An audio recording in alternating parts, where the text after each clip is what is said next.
Hello, my dear guest. Welcome back, as it's the second day of the seven tales I am to read to you. And this one is of a man's tastes that continued on and would never truly be satisfied. We will begin this tale with the chef enjoying his days, cooking and serving exotic food for all his patrons. He was given chances as well to try his own and others' food,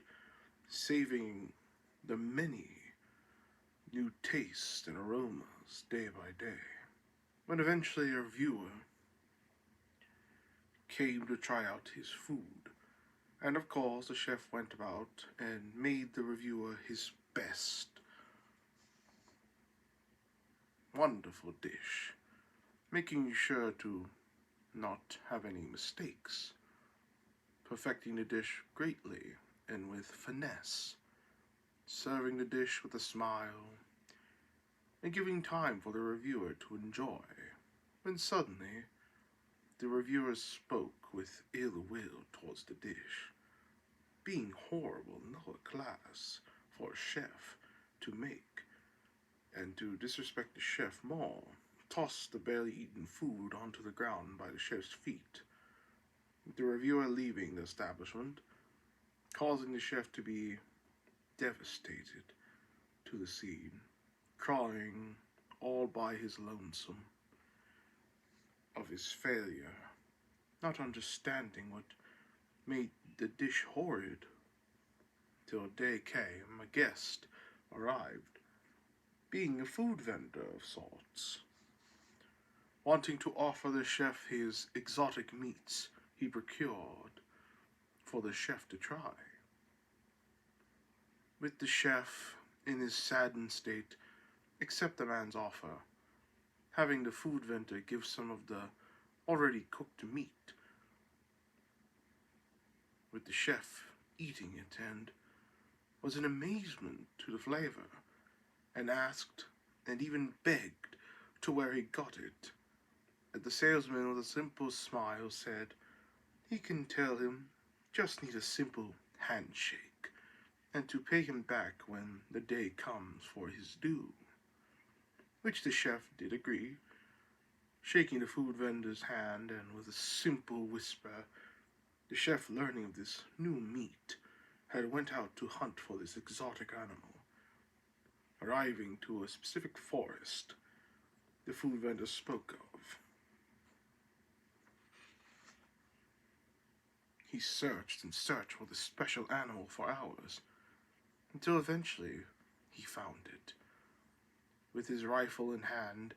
aimed and shot the beast, and took it back to his kitchen in the dead of night. He began to skin and cut the animal apart, and had cooked a fantastic dish in mind. And after all of it was finished, he began to eat, loving the taste so much, he closed his eyes for a moment, and opened them to a sight he wouldn't have imagined.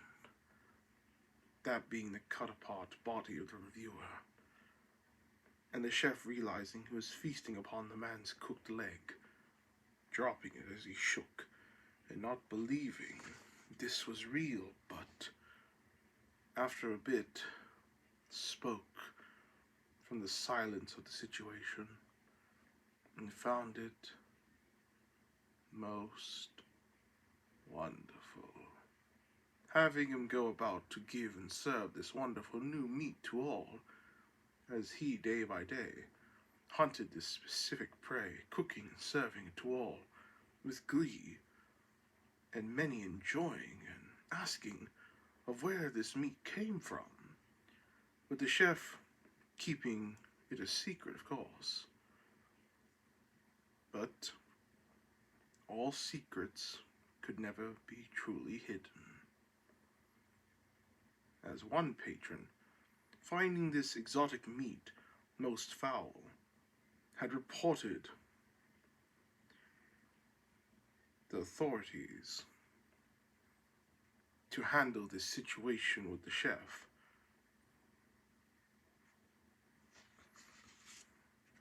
having them go into the chef's restaurant while he was gone for the day.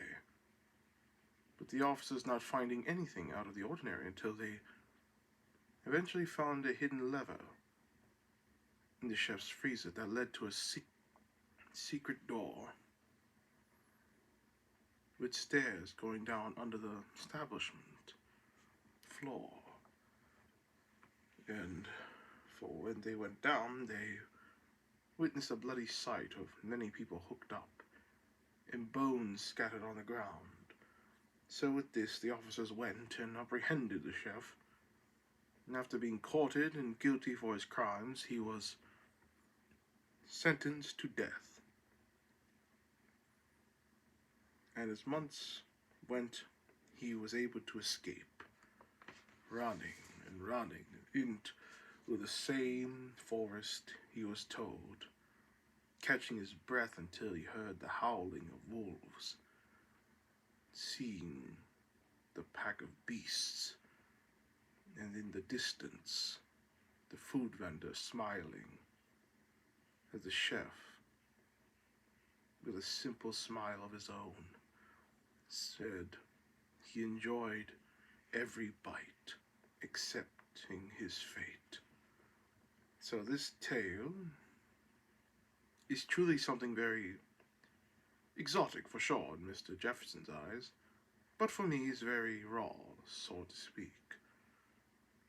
of a tale, and I hope to see you tomorrow for the next one, and continue to have a smile on your face.